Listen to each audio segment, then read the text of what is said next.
ఉత్సవ బలిపశువును త్రాళ్లతో బలిపీఠపు కొమ్ములకు కట్టుడి. 118వ కీర్తన 27వ వచనం. ఈ బలిపీఠం నిన్ను పిలవడం లేదా?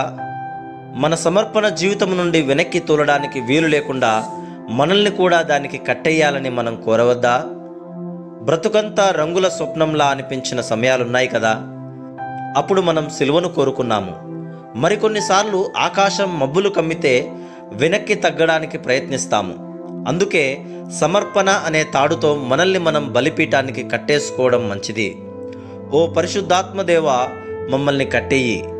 సిలువంటే ఇష్టాన్ని పుట్టించు, దాన్ని వదిలి వెళ్ళనీయకు. విమోచన అనే తొగరు నారతో, ప్రేమ అనే బంగారు గొలుసుతో, నిరీక్షణ అనే వెండి త్రాడుతో దాని నుండి తొలగిపోకుండా కట్టేయి. మా ప్రభువు పడిన శ్రమ ఆవేదనల్లో పాలు పొందడం తప్ప మరేమీ కోరుకోకుండేలా కట్టేయి. బలిపీఠపు కొమ్ములు నిన్ను ఆహ్వానిస్తున్నాయి, వస్తావా? నీకంటూ ఏది కోరుకోని దీన మనసుతో నిన్ను నీవే పూర్తిగా దేవునికి సమర్పించుకుంటావా?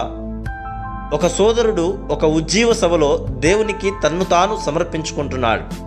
ప్రతిరోజు ముందుకు వచ్చి తన పాపాలని ఒప్పుకొని పరిశుద్ధుడుగా అవుతున్నాడు. ప్రతి రాత్రి మీటింగు నుండి ఇంటికి వెళ్ళిపోతుంటే సైతాను అతన్ని చేరి, ఇంతకు ముందటికి ఇప్పటికీ ఏమీ తేడా లేదే అని అతన్ని ఒప్పిస్తూ వచ్చాడు. అలా చాలాసార్లు శత్రువు అతన్ని వెనక్కి లాగాడు. చివరికి ఒక రోజున అతడు తనతో పాటు ఒక పెద్ద కొయ్య ముక్కను తెచ్చుకున్నాడు. ప్రసంగ వేదిక దగ్గరకు వెళ్ళి పరిశుద్ధుడైన తర్వాత తాను మోకరించిన చోట ఆ కొయ్య ముక్కను లోతుగా నాటాడు. ఇంటికి వెళ్ళిపోతూ ఉంటే ఎప్పటిలాగానే సైతాను వచ్చి ఇదంతా బూటకమే అని మళ్ళీ ఒప్పించడానికి ప్రయత్నించాడు.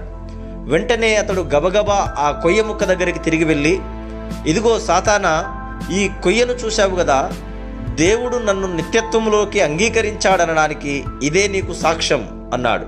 వెంటనే సైతాను అతన్ని విడిచిపోయాడు. ఇక ఆ విషయంలో అతనికెప్పుడూ అనుమానం రాలేదు. నీ సమర్పణ గురించి నీకెప్పుడైనా సందేహాలు కలిగితే ఎక్కడైనా ఒక గుంజను పాతి, ఇది నీకు నీ దేవునికి, కావాలంటే సైతానుకు కూడా సాక్షిగా ఇక ఎన్నటికీ ఆ ప్రశ్న రాకుండా ఉండేలా నియమించు. దీవెన కోసం వెతుకుతున్నావా? సరైన సమయంలో చల్లని మాట విను. రక్షణ కోసం రాత్రింబవళ్ళు ప్రార్థిస్తున్నావా?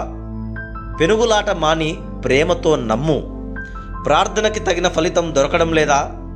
ప్రార్థనల్ని వెంటనే హల్లెలూయా పాటలుగా మార్చు. సాహసించి నీ సర్వము దేవునికి సమర్పించేదాకా చూడలేవు ఆ చల్లని నిండుదనం.